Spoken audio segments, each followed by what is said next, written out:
Hello, I'm Natasha Chilingarian.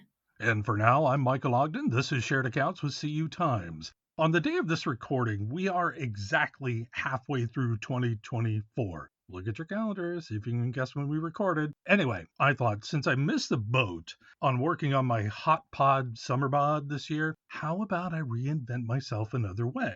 So, thanks or no thanks to our parents. We all have names. It's a dumb sentence, I know, but I looked this up. Some of the least popular names in American history include Estelle, Hildred, Otho, and Jetty. All of these were in the early 1900s. This is going to make sense in a second. So, currently, there are 3.83 million Michaels in the U.S., making it the most popular name for living people in the country. Ugh, ugh. It's simply too many Michaels. Those Michaels out there, you know what I'm talking about. So I think it's the perfect time to reinvent myself with a new name. Here are my thoughts. I've given it a lot of thought, actually, on the 5 finalists of new potential names for me. Okay. And then, Natasha, I want to get your thoughts on these. Okay. Okay. So the 5 are Bruno, IKEA, Styles, Riker, or Cash. Natasha, what do you think? Okay. I think I'm gonna go with IKEA, and here's Oh, why. okay. Looking at the others, a process of elimination, Okay. Bruno, that just makes me think of that Sacha Baron Cohen movie. Ew. Yeah, I don't Nah, I like. don't see you. That doesn't make me think of you. Okay. Styles, that just makes me think of Harry Styles. Okay. Riker, that just makes me think of the prison in New York, so Fair. I don't think we need to associate you with that. All right. Cash, that to me, it's just kind of a douchey name. Not my favorite. So, Okay. I think IKEA because, look, like a piece of IKEA furniture, you Mm. are classic, but you have got a lot of complex little parts that need to be fit together and made sense of, so let's go Oh with IKEA. my. You absolutely should meet my therapist. No, Oh, that's a fun observation. Okay. yeah. All right. Oh, All right. well, I know you well, so Okay, I think I've decided what my new name's going to be. So let's try the intro again with the new name. Producer Zach, you there? I am, and I would like to also second IKEA because just like the furniture, you make me curse and want to punch a wall. Oh, That's even better. Zach. Ladies and gentlemen, that's Zach. I don't think you've ever heard him before. Okay, thanks for that input, Zach. Producer Zach, are you ready? I am ready. Okay, let me see. I've got to make sure I've made this decision. Okay, Natasha, you ready? Yes, you want me to count down again now? Yeah, go ahead and count us down. Okay. 3, 2, 1. Hello, I'm Natasha Chilingarian. And I'm Riker, California. Welcome to Shared Accounts with CU Times. I changed my last name too. Well, you went with Riker? I did. Okay.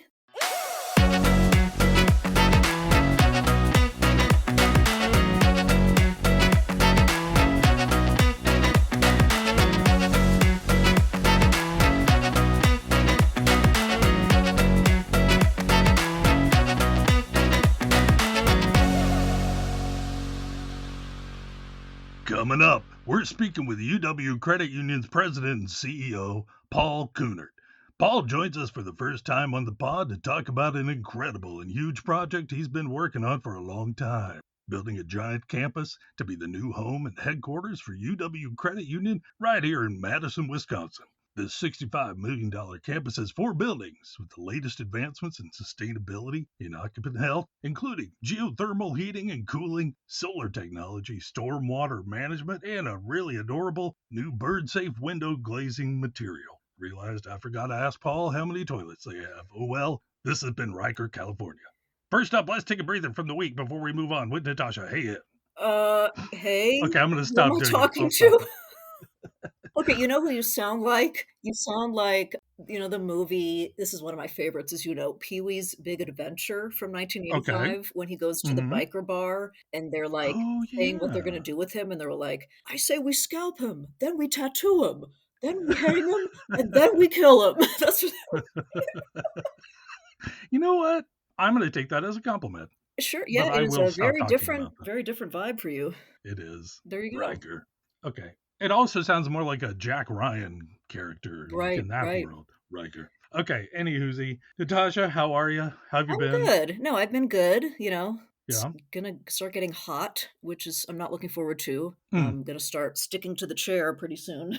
Yeah, you're down in Southern California now. I am, yes. We're approaching a big heat wave in the next couple days here. Yikes. Well, good luck with that. Thank you. I will need it. In the time you were sitting in your unair-conditioned mountain house, what have you been watching? Yeah, I've blown through a few documentaries in this past week. Okay. So I watched one on Celine Dion, the new one that came out. Ooh, yeah, yeah. I'm just gonna tell you all of them first, and then I'll tell you what my favorite was. Kind of Okay, a different please. spin here this week. I actually watched 2 different ones, one on Hulu and one was a 2020 episode on Mhm. Sherry Papini, and I'll get back to that in a Okay. second. Then I watched a documentary called The TikTok Star Murders, and then Okay. finally, I watched a whole docuseries on Nick and Aaron Carter from Nick Carter from the Oh, Backstreet oh. Boys, and then Aaron Carter's younger brother who went off the deep end, and he unfortunately Right. passed away a few years ago. I will say, so my favorite, I was thinking, I was like, which was like my favorite out of all these? It Mhm. was on Hulu, the documentary about Sherry Papini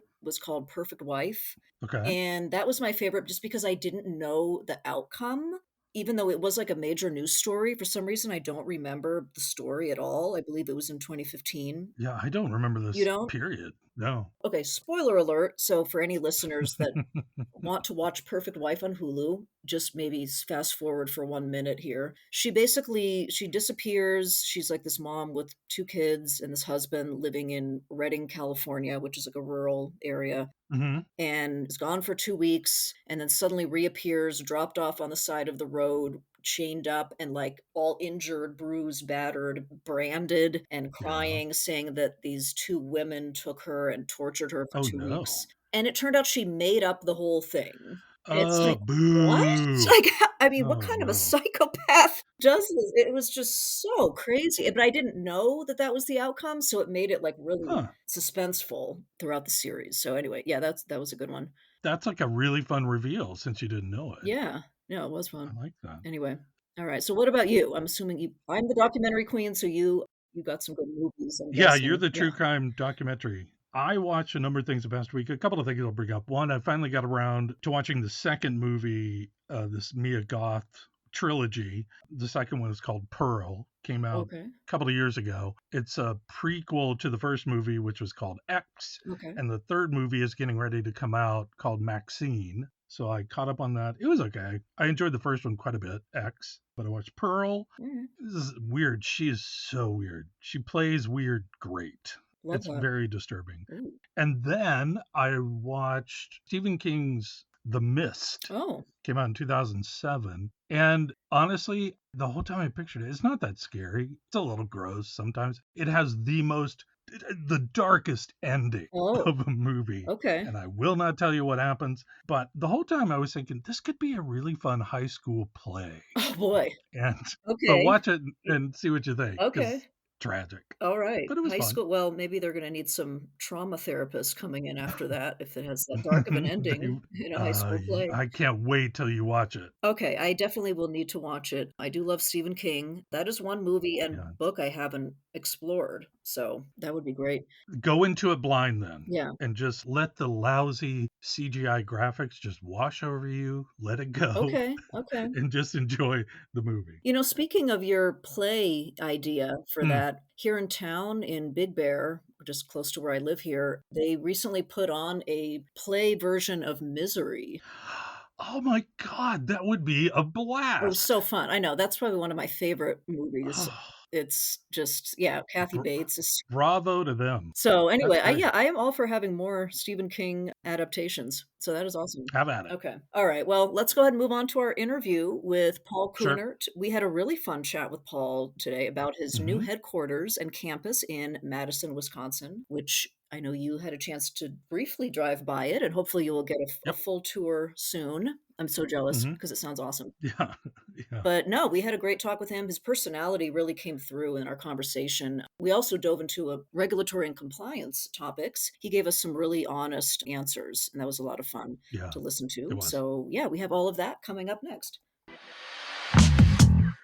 Hey, listeners, want to be smarter about what's happening in the industry? Check out our executive briefing that's for subscribers only, delivered right to your inbox because we don't publish it online. The executive briefing dissects one issue each month into a comprehensive package with graphics, editorial context, interviews, and more, all in one really slick email that Natasha and I put together. It's for subscribers only. Interested? Go to cutimes.com/subscribe. That's cutimes.com/subscribe for the executive briefing.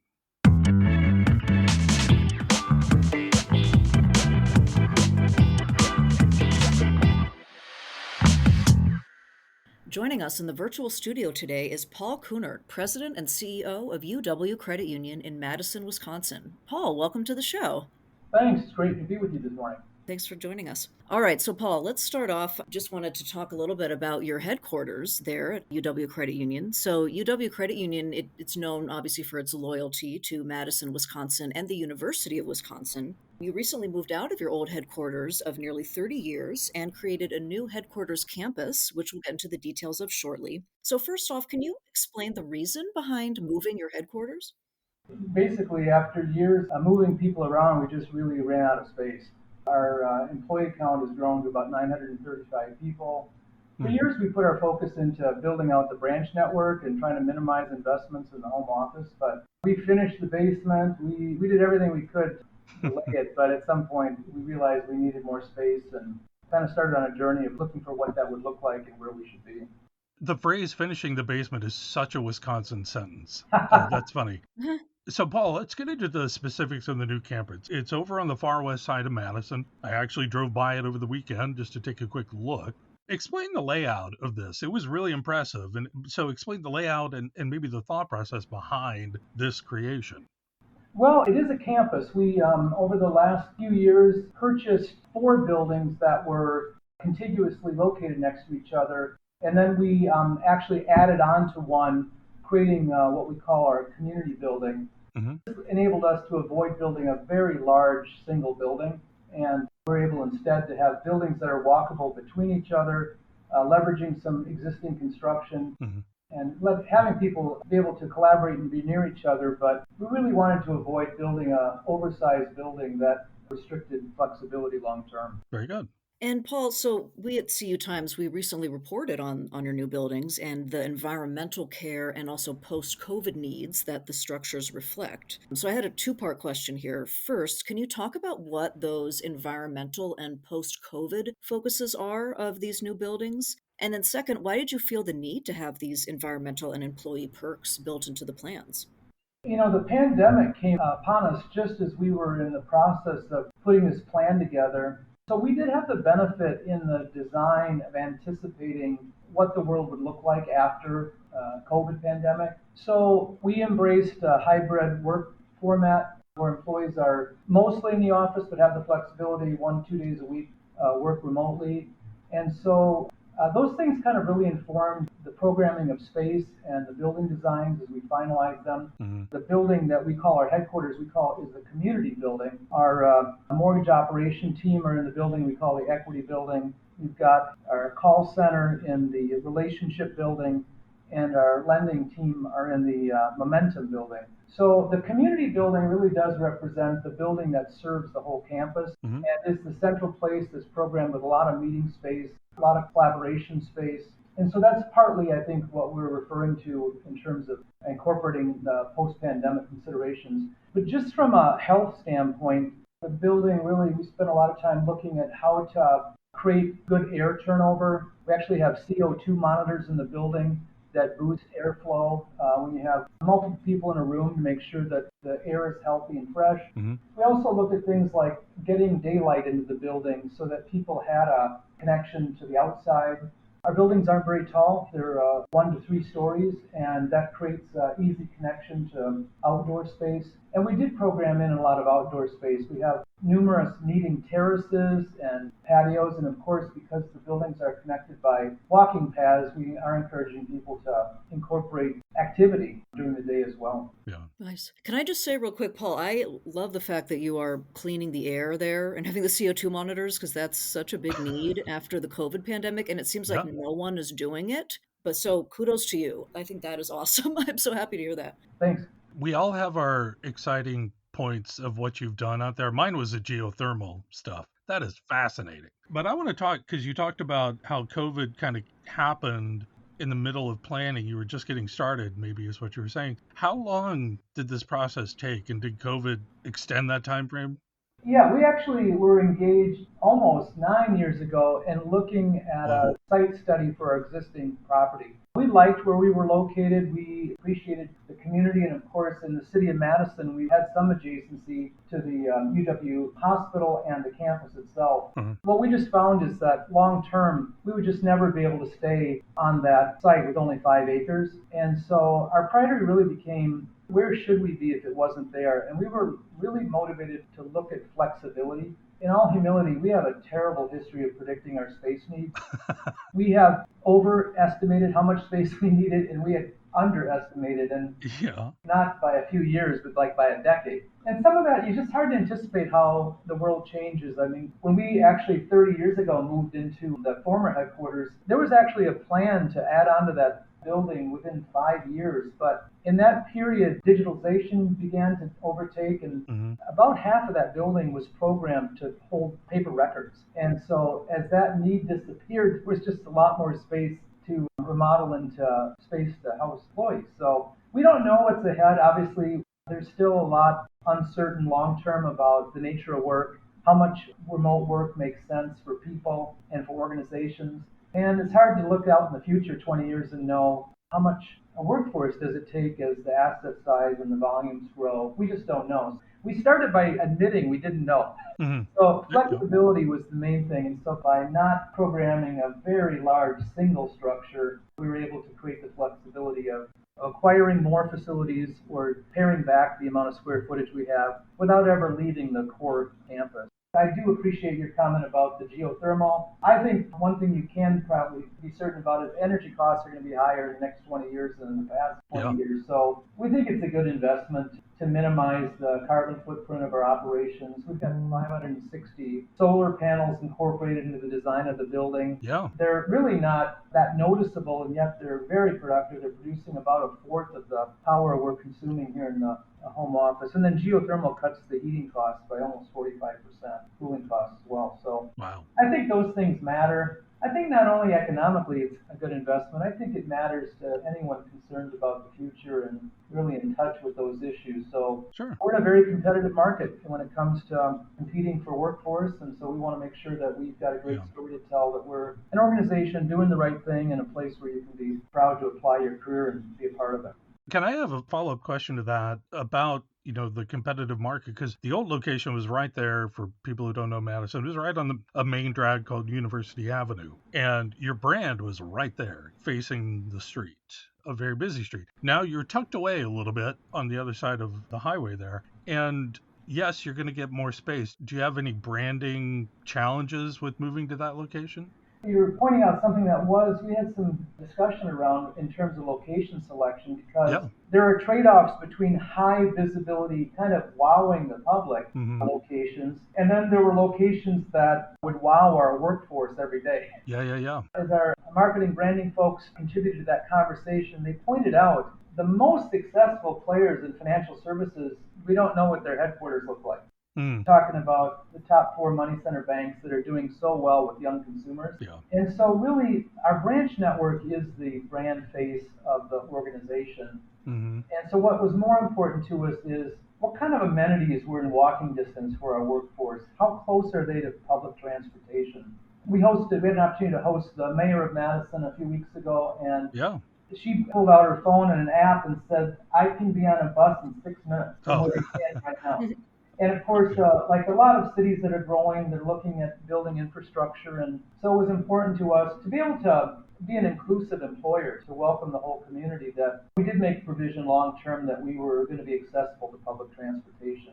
We built a bike shed on the property where you can, Oh, sweet. if you ride your bike to work, it doesn't have to be outside during the day. And so that's like one of those things that to me, yeah, we're giving up something in terms of very high profile building, Hmm. multiple stories in the air with the sign visible. But the neighborhood that we left in terms of our old headquarters, we did have a very prominent branch near there. Yeah. So it's not that we disappeared from that neighborhood by any means. Right, right, right. But there are trade-offs, and I think your observation is a good one. We didn't pick the most visible to the community. We picked something that we think helps us win competing for workforce. And I know we never have to leave here. 20 acres, we have a lot of opportunity to invest. And we still are in the city of Madison, even though we're not in the center of it. Right. Well, to your point, though, I think you are 100% right that your branches are your brand.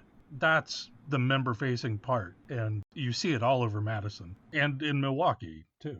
Our brand equity is pretty strong in Madison, the Dane County region. 1 in 3 people say they have a banking relationship with us, and 1 in 5 says we're their primary financial institution. In Milwaukee, we're an up-and-comer, but even today, 1 in 9 say they have a relationship with us, and 1 in 12 say that we're their primary. So we didn't feel that we had to introduce ourselves or to say, wow, look at us. That market share, I think, is the wow. That's how we ended up prioritizing those decisions.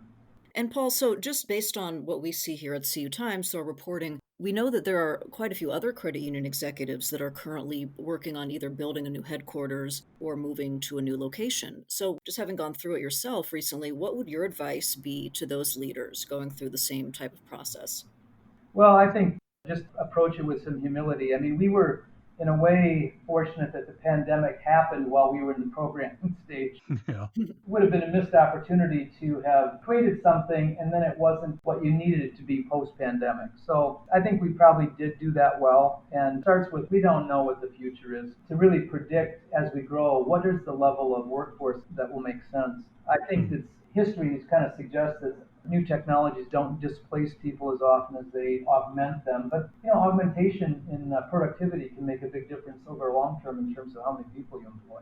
Okay, great. Now let's go ahead and shift gears. We'll talk about the regulatory and compliance world for a moment. So, from your vantage point as CEO of a credit union, what do you feel are currently the greatest threats and/or challenges pushing against the credit union system? Well, the biggest worry I have is really around the courts and how the regulatory scheme is evolving with some of the court decisions that have taken place in the last several months. We've always been an organization that prided ourselves on doing what was right for the consumer. And to the extent that regulations and compliance issues are focused on making sure there's adequate disclosures or a fair deal for consumers, we've always wanted to lead in that and haven't bristled too much about complying with it. We want to do well for our members, but to the extent our business helps many consumers even outside our walls, we're happy about that.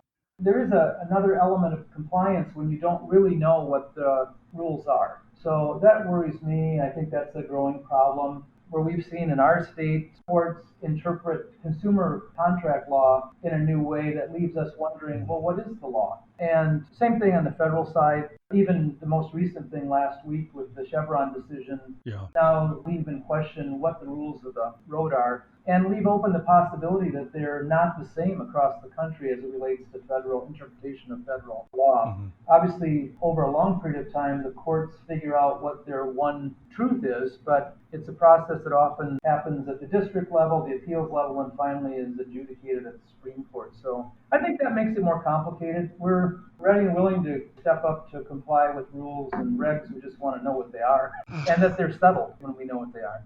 Yeah, that's the key. Is this settled? That's going to be tough going forward for a bit.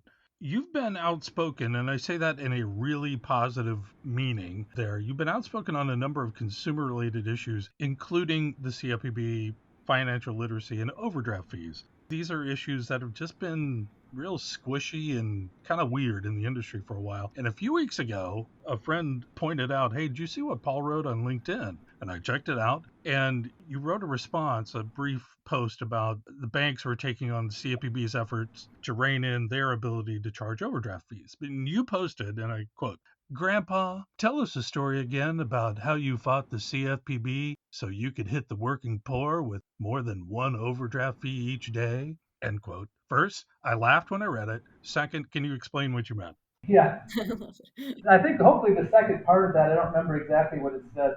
I think it was something about let's do the right thing so we have something to talk about one day. I think it may have been around the anniversary of D-Day. Just thinking about the sacrifice and the leadership people took and what their legacy was. So, we make so many decisions situationally, and at the end of the day, looking back over your career, there is a legacy there that's a pattern of decision making. So, I don't know, just trying to get people to think about what they're fighting for and whether it's the right thing. The legacy part, I think, is a fascinating approach. And when I see your posts and when I see what you do and what you've done, I do look at this as a Paul legacy. I do look at it as this is his personality, this is who he is. So that's interesting. Well, I started my career as a CPA, and I worked for the IBM employees credit union early on. Yeah. So I was a little bit reticent to say anything. I wanted to fit in and conform. Second half now, I guess I'm giving myself permission more to share kind of my thinking on things. I really do believe at the end of the day, it's all about the consumer and this brand and franchise we have. It really isn't durable unless it stands for something. And so we're really all in on the idea of we're going to do what's right for the consumer. And there are many moments of truth in that because it can make it tougher if you're foregoing participating in certain revenue opportunities that others have. But I don't know, I think in our 93-year-old history as an institution, my 21 years, we've proven it can reconcile the needs of the member, of employees, community, and still be a business success. So I guess that's the legacy that I want to have. And I guess as you get on in your career too, you're probably less concerned about being invited to be on a board or to be celebrated in some way. So maybe I'm more willing to agitate or to confront. And that's a privilege that comes with age, I guess, and some pattern of success over your career. And I do want to point out, just for the record, so everybody knows, UW Credit Union was one of the first credit unions in the country a couple of years ago, 2, 3, I forget, that started dropping fees. It really hit me back in 2010 when they updated Regulation E, and you had to ask permission for consumers to pay overdraft fees, debit card overdraft fees. We really were persuaded by some of the stuff that academics were putting out, and even the organization, the Center for Responsible Lending, about who was paying the fees and what it was doing to them in terms of their own upward financial mobility. So we just said, hey, we're not going to ask people to opt in. We're just going to drop debit card overdraft fees.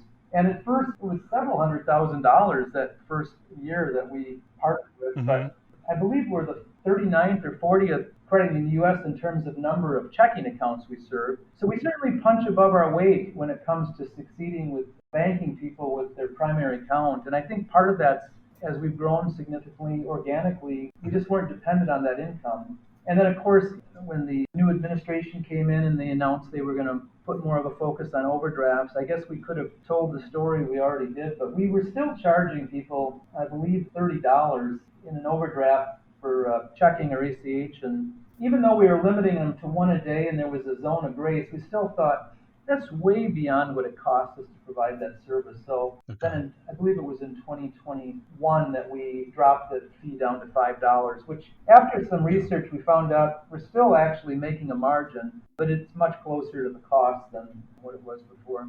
And then that led to me being invited by the House Financial Services Committee in 2022 to testify about our thinking and our journey from all the way back to 2010 and so forth. So speaking out like that, we built kind of a reputation for that. Back in 2010, the New York Times quoted one of our statements about asking people to opt in. So, the opportunities for notoriety we've had have come from some of those decisions. Thanks for being so candid about that, Paul.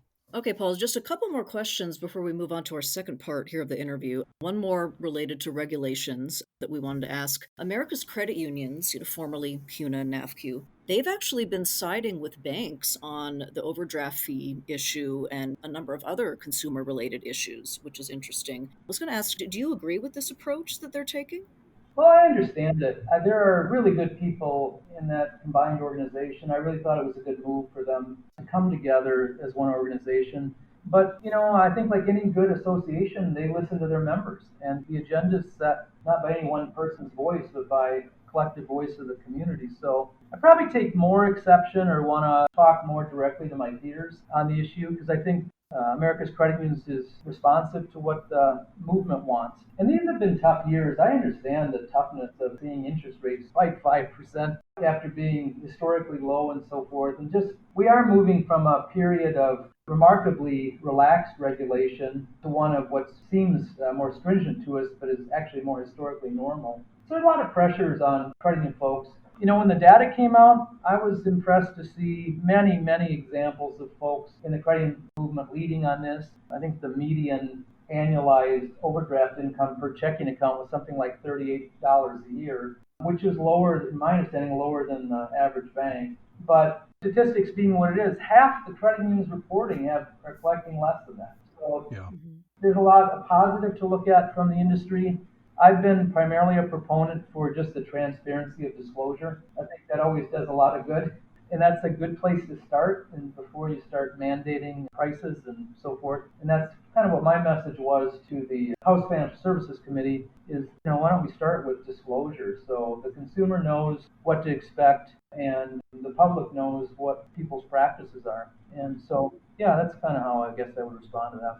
Okay. All right. Last question here for part one. And this, I can tell you're very passionate about a lot of things about your job, especially, helping the consumer and doing what's right. But what are you just the most passionate about in your role as CEO of UW Credit Union? I think the thing that really I've always been excited about is the opportunity to build a sustainable enterprise, making really good long-term decisions. I mean, I want to be a hero 10 years after I retire, where people are like, yeah, that was really great what that did for us or how that set us up. I do think the credit union model has been a great fit for me. I just love the fact that we can focus on the well-being of our members, the well-being of our workforce and community. We really are a social enterprise.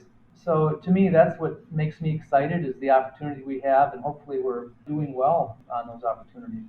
Absolutely. Well, we're excited about your new headquarters. I'll say it sounds very glamorous, especially to me and Michael. I've been, just as I sit in my little home office here in my mountain cabin, and Yeah. Michael is, I think, literally inside a closet right now working, I recording. am. So your workplace sounds so glamorous to us. We'd love to host you sometime on the campus. Yeah. One of the things I didn't mention is we've incorporated throughout the building little reminders about our history. So the conference rooms are named after founders. Oh, There's cool. QR codes that tell you who they were and why they were cared about this and what other stuff they were working on in their lives, whether it was advancing the rights of women to vote, human rights, civil rights, the rights of working poor. We really tried to make it so that now and in years in the future, people coming into the organization as employees would have a way to connect back to what is this place and who are these people that started this. So really excited about all that and love to show it to you sometime if you want to stop by. That would be awesome. Absolutely, Absolutely. Yes. Okay, Paul. So this final segment of the interview is all about you. Are you ready? I'm not sure, but let's try. Okay, it's simple. Don't worry. We're just going to fire off some fun questions here. Okay. So first question, where did you grow up? What's your hometown? I grew up outside of Rochester, Minnesota. Okay.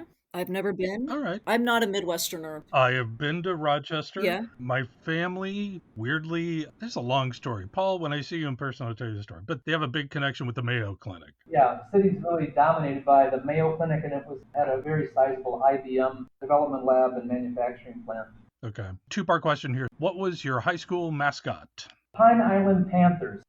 Wait, say that again. The little bedroom community where I attended school was called the Pine Island, so the Pine Island Panthers. Okay, second part. Are panthers prominent in that part of Minnesota? No, I don't know what the genesis of the West, but it was a name they never had to change, so that was positive. Yeah, there you go. I will say, to be honest, where I went to high school in Arkansas, our mascot also the Panthers. Okay, yeah. Yeah, I have no idea. That's a good question. I'm going to ask somebody when I'm back here sometime how that was.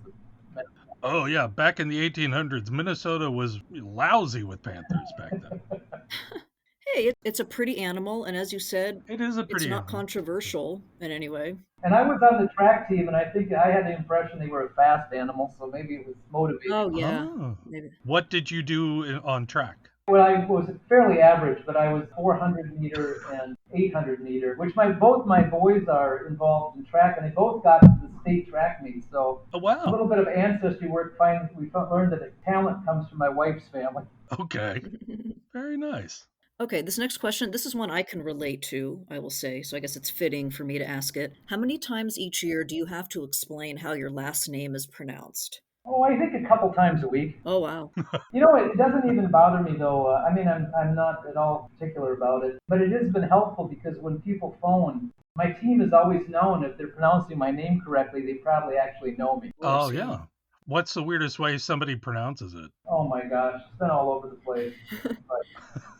but it's Swiss German, and so there are a lot of Kunderts around this area, which is kind of interesting that Oh, yeah. I ended up landing here and there were so many folks in the area. Okay, as a high school track star, as a teenager, did you have a summer job? Yeah, I worked summers on my grandfather's dairy farm. Oh, Oh, fun. okay. And so otherwise, my dad worked for IBM. My mother was a administrative assistant in a school. And so it was really kind of a neat connection for me to have an insight into farming. And I really loved working on the farm. That's what I did at my for summer work. Love it. And next question, what was the last movie you watched? Oh, I don't watch many movies. I think the last one I may have seen was Oppenheimer. Oh, Okay. I think Barbie was out at the same time, and that's still on my to-do list to watch that, but I haven't. oh, you haven't seen it yet? Okay. Yeah, that's a must watch. You know, Michael, I think we need to start a tally of how many guests, let's say Oppenheimer, for that last movie. I think this is number 4 in the past couple Four-ish. months. Yeah. Yeah. What'd you think of it, Paul? It just left me kind of. It wasn't the feel-good movie. I mean, I think it did do a good job of presenting the conflict that we all reconcile all the time in our lives. You know, what's good, what's bad, what's moral, what's not. So definitely a kind of movie you think about the next day and ponder. So, last question here, Paul. What was the first album you ever bought or listened to? Oh wow! The first one I think I can remember buying and playing was John Denver's "Back Home Again" album. Oh my God, that's such a great album. 1974, 1975, something in there. Have you ever gone to Red Rocks out in Colorado? No, I haven't. That's definitely on my bucket list. You must. There's a whole John Denver section in their museum. Oh, sure, yeah. Yeah, I was so inspired by that album and a couple others that I ended up learning to play the acoustical guitar when I was a teenager. I think because of some of the music that was popular in the mid-70s. You know what? I'm playing that. We used to have that 8-track growing up. I loved that. There are a lot of good tunes on that album. What a good pick. I love how there's such a diverse, answer every time we have a new guest. We should start a new Spotify playlist, Michael. I think shared accounts the with See You Bangles. Times. Yeah, John Denver. Guest picks. Yeah. Okay, I'll do that. Yeah, that'd be fun. All right. Well, Paul Kundert, thank you so much for joining us today. This was a lot of fun. Yeah, I really enjoyed it. Thanks so much for the opportunity. Yeah, absolutely. Thanks, Paul. And for our listeners, please subscribe to Shared Accounts with CU Times anywhere you get your podcasts, Apple, Spotify, wherever. You know how this works. And if you want to rate us, we'd love your feedback. And for those of you with questions or comments, feel free to email me over at nchillingarian@cutimes.com, or you can email Michael at mogden@cutimes.com. Also this month, exclusively on our executive briefing for subscribers only, we're taking a look how credit unions are spending their community dollars and donation monies. It's an issue we haven't tackled before, and it's very interesting. Subscribe to our executive briefing at cutimes.com/subscribe, a new topic each month. Check it out. It's cutimes.com/subscribe. Thank you so much to our producer, Zach Nyeisel. Thanks, Zach. Join us again next week for a new episode of Shared Accounts with CU Times. Until then, thanks for listening.